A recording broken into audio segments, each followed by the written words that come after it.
Welcome to Dead Man Talking. Tonight's show is an absolutely thrilling, intense and bone-chilling story that I hope you all will be able to sink your teeth into. As ever, please do let me know down below in the comments what you thought. Please do like and share, help build this channel and our community. And of course, don't forget the hashtag TeamFEAR.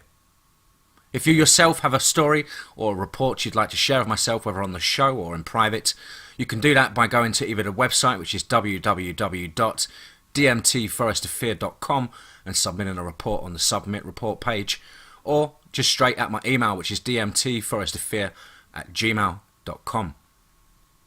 Without further ado, let's get into this fantastic story from JavierLoustaunau, entitled Pig's Blood. Let's get straight into that.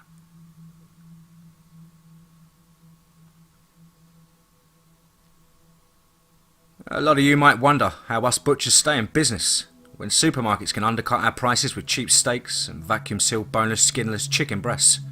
The supermarkets do take a big bite out of our business, but we survive by selling the things they do not.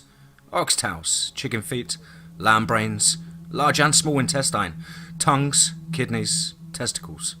All that stuff those people eat. Alternatively, you have seen Andrew Zimmern or Anthony Bourdain eat this stuff on TV while you thought, oh my god, that is so gross. That just means you're not drunk or hungry enough. It's not gross, it's tradition. And the other people are expected to leave it all behind as part of integrating into a culture of chicken nuggets and hot pockets. Then there is blood. We do not even keep it at the butcher shop because regulations around it are so tight. The shops usually send a newbie like me to pick it up straight from the slaughterhouse or farm, and then we drive for hours making blood deliveries. This blood goes into soups and porridges, into pancakes and dumplings, but most importantly, it goes into sausages from every culture. While this is not exactly legal, neither are some of our customers, so everybody keeps quiet. I've only been a butcher for about 4 months, but I have a valid driver's license and I can say hello in a few languages, so I was promoted to this delivery job. I get to work alone all night and nobody cares if I am a little high or taking something to stay up. The tips? They're fantastic. Even after giving most of the money to the owner, he will hand me back $100 in cash on top of whatever I just pocketed and did not tell him about. He knows that I'm stealing, but he likes that I'm stealing a lot less than the last guy. I always work my way into town overnight as farms and fields turn into shops and suburbs and eventually apartment complexes. I love driving at this time. There is no traffic, and when you do see a car, it really has your full attention. Like the occasional LYFT with its purple dashboard sign and backseat full of rowdy college kids. Sometimes I will see a drunk driver swerving in between lanes, but usually all I see are cop cars and ambulances that deal with them. I visit restaurants, corner stores and a few homes, but my interactions are minimal and some places have a system where I can just drop the product off and pick up some cash. Usually my last stop is an old run-down house in a heavily Eastern European neighbourhood. The instructions are simple, but sketchier than any other place I deliver to. I have a key to unlock the cellar door. I go down the stairs with a flashlight, open a refrigerator that is attached to a long orange extension cord. Inside the fridge there is an envelope of cash, which I exchange for a couple of jugs of blood. This stop has special meaning to the owner of the butcher shop. He has given me instructions to never try to talk to the old woman who owns the house. She does not even know English, so don't smoke, don't snoop, and try not to wake her up. It's fine. I do not always have to know how the sausage is made, so long as I get paid. And that is actually how things went wrong. I showed up the other night and there was no cash in the fridge. Now the boss told me that I always have to drop the blood off, that this is a delivery I absolutely can't miss. But he did not say shit about not being paid. This old lady overpays for the blood, or tips heavily, however you want to say it. She makes it worth our while to do these deliveries in the first place. Otherwise we would probably just deliver to a couple of restaurants and shops and ignore all the small buyers. So, after leaving the boss several increasingly aggravated voice messages, I finally said fuck it and started to snoop around. The cellar was almost entirely bare, except for a possibly broken washer and dryer, and a large laundry sink with bloody handprints along the sides. I made my way up the steps and into the first floor, and there I saw a scrawny old woman who looked like she'd been dead for a while. She was pale, shriveled, and could easily be confused for a skeleton. Still, for some reason, I decided to get close and check for a pulse. Touching my middle and index finger to her neck, the then was a blur, and she closed on me like a trap. She sunk her teeth into my arm and was holding each of my wrists with a bony hand. I wanted to break free, as I could feel a strange burning sensation on my arm, but she was just way too strong. It was as though I was shackled and needed bolt cutters to get free. I was not able to break away until she let go, licking blood off her lips and making a strange gurgling noise. I tried to run but felt lightheaded and fell to one knee. I was scanning my surroundings for something I could use to defend myself, but the room was bare, so instead I turned around, shining a flashlight from my phone into her eyes. She covered them with her hand and started to speak a foreign language. I could not understand what she said, and a little bloody foam formed at her lips as she tried to talk. All this while the colour was returning to her cheeks and arms. "I am sorry," she said in a thickly accented voice. "Please, I have cash. I want to thank you. You saved my life." As soon as I heard her speak English, she was no longer a threat to me, no longer a wild animal or a monster. I instantly felt sorry for her and wanted to help her. This despite the fact that my arm hurt a little, but also felt extremely numb with 2 rows of punctures covered in blood and some sort of thick mucus. "Here," she said, handing me a dish rag which I pressed to my arm. I had braced for the pain, but there was hardly any. Very quickly, our altercation started to feel like a distant memory of an awkward accident.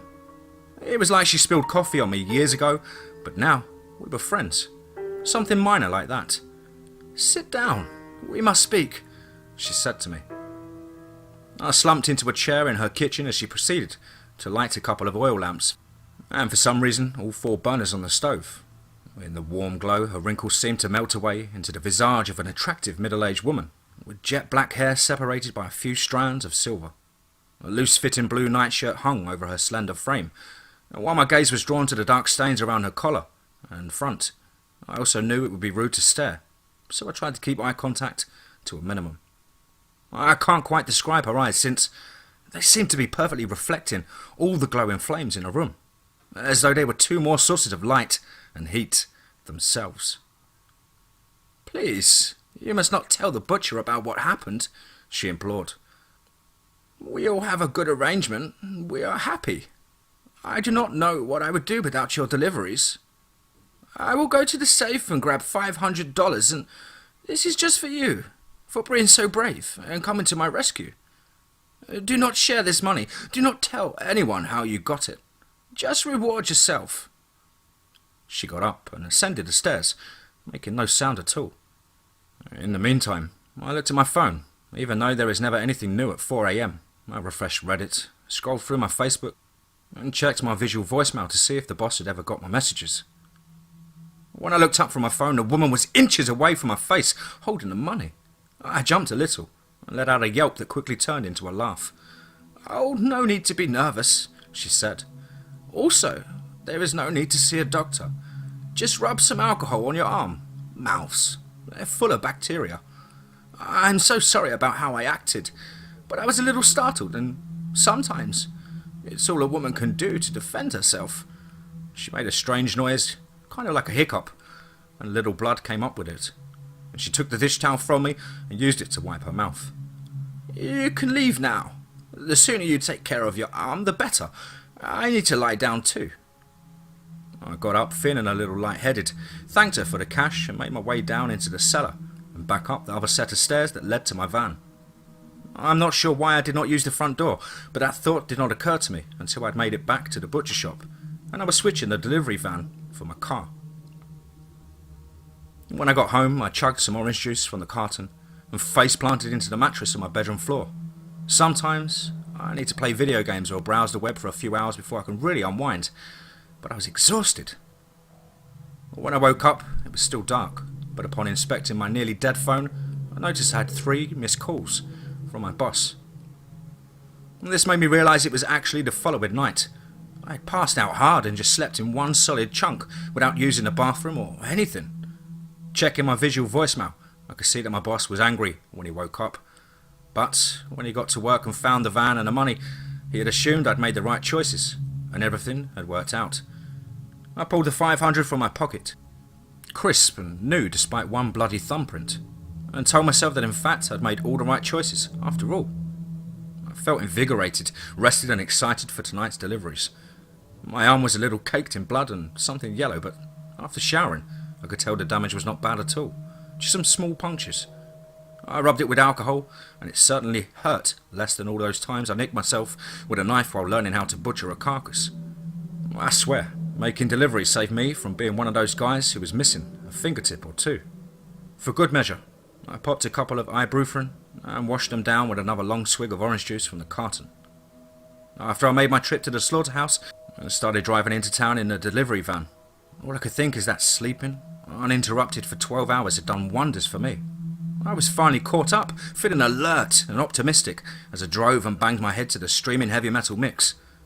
Everyone seemed to be driving way too cautiously, despite a little drizzle, so that pushed my whole delivery schedule back. It is not that I am in a rush to get here, but during the drive, I had started thinking. I had focused heavily on the money and her kind voice, but along the edges, I could start to see other details. Her grip, the bite, and the way her house seemed to be completely dark and completely empty. I rushed down into the cellar, jumped in the last few steps and opened the fridge. I have never gotten particularly excited over cash, but the fact that the cash was coming from her made it a little different. I picked up the envelope, but this time there was no money, just a handwritten letter. I brought it up the stairs to the kitchen table and used my cell phone's flashlight to read it in the silent house. I do not know how to begin, so I will just skip to the point. We had an encounter last night that is unlike any encounter you have ever had. I feel confident saying that. We all have our own interests and it would be easy not to ask questions or think too hard about things. But that encounter changed me. For years, I've been living off of pig's blood, despite the fact that my body rejects it. Maybe I chose it because my body rejects it. I have grown weak and docile. My mind grew dull and thoughtless. I would lay awake for a few hours clutching at the pain as the blood tried to fight its way back up. And then I would drift in and out of sleep for other 20 or so hours. Days felt long, but years were short. Then your blood truly woke me up, and I could not go back to the pig's blood again after that. Still, your blood and theirs has a lot in common. This is not an issue. This is not an insult.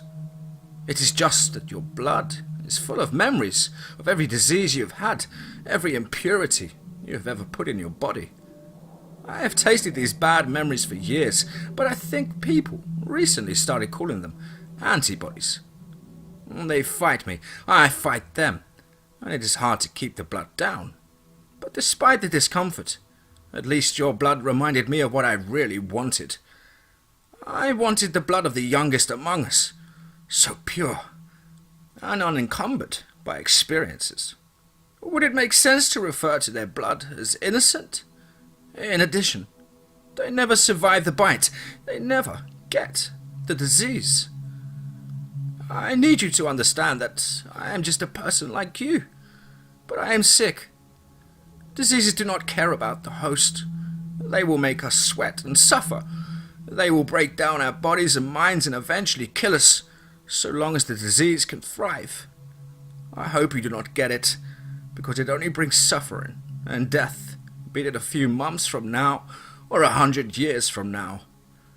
You start to forget basic details about your life. All of the passions fade away. This might just be true about all of us, though. However, every piece of yourself that you lose is replaced by instincts, and you become better and better, a hunter, until you are caught and hacked to pieces or dragged kicking and screaming into the light. Now I have a choice to make, and it is a choice I cannot make with any honesty until desperation kicks in a few hours from now. I have dumped out the pig's blood to make sure I do not cheat in making this choice. Either it will still be dark, or I will become a hunter again.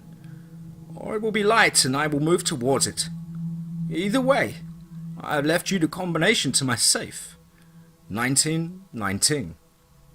You can keep pretending to make deliveries, or you can take everything in there and go far, far away. What matters is that I will no longer be here, and neither should you. I do not know how to end this letter. I have grown too reliant on desperation making choices for me. But I hope you stay well. Razor. It was a lot to take in. I kind of sat there dumbfounded in the kitchen as I tried to decide what to make of it all. I climbed up the squeaky stairs, and after exploring a few empty rooms, I discovered the master bedroom. It was almost entirely bare, except for a few piles of dirty clothing, a filthy stained mattress, and a safe in one corner. I tried the combination and panicked at first, thinking it had not worked. But it turns out the handle just needed a really strong push to turn it. Inside, I found lots of neat stacks of bills and tangles of necklaces, bracelets and earrings. I was not going to leave it behind, but it also felt like it was not the time to count it. This room repulsed me as much as it made me profoundly sad.